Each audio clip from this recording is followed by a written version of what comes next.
Yan, maiklog pala tayo dito, tapos may kondensado tayo dito. Chocolate pala ang flavor yan, tapos may ibap din tayo. Yan, may Mr. Gulaman din tayo dito, at saka Llanera. Ngayon, 4 na iklog lang ang gagamitin natin. Isasalin natin siya sa isang lagayan. Siyempre, babasagin muna natin. 4 na iklog lang ang gagamitin natin kasi magta-try lang naman muna tayo ng jelly leche flan with chocolate.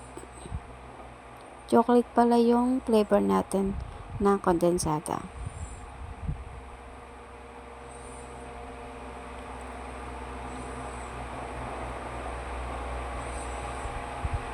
Ngayon, pagkabasag natin ng 4 na iklog ay siyempre lalagyan na natin yung ating ibap. Then, ilalagay na rin natin yung ating kondensadang with chocolate flavor.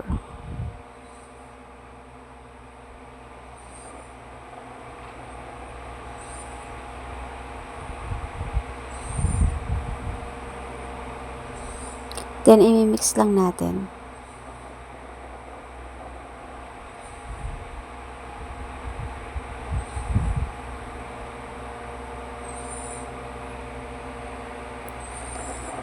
Ngayon naman, maglalagay tayo ng asukal brown sa ating Llanera. Tig-isang kutsara lang pala yan.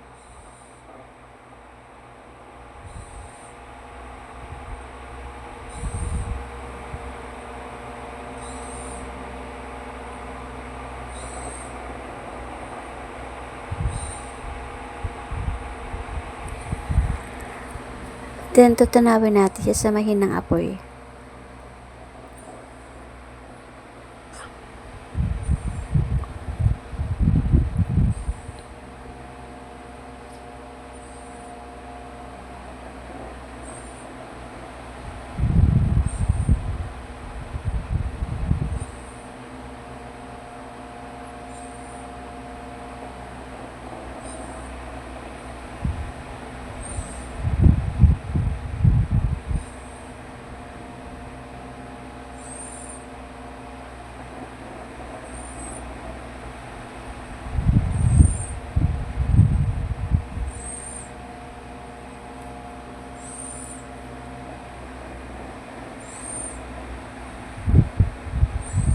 Pagkatapos natin magtunaw, maggagawa naman tayo ng gelatin. Maglalagay tayo ng Mr. Gulaman sa kaserola, tapos lalagyan din natin ng asukal.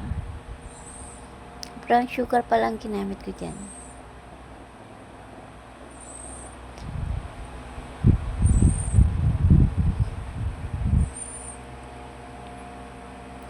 Dilalagyan natin siya ng tubig. Katamtama lang ng dami para mabilis lang siyang tumigas. Tutunawin muna natin. Yan, pagkatapos ipapakulan natin.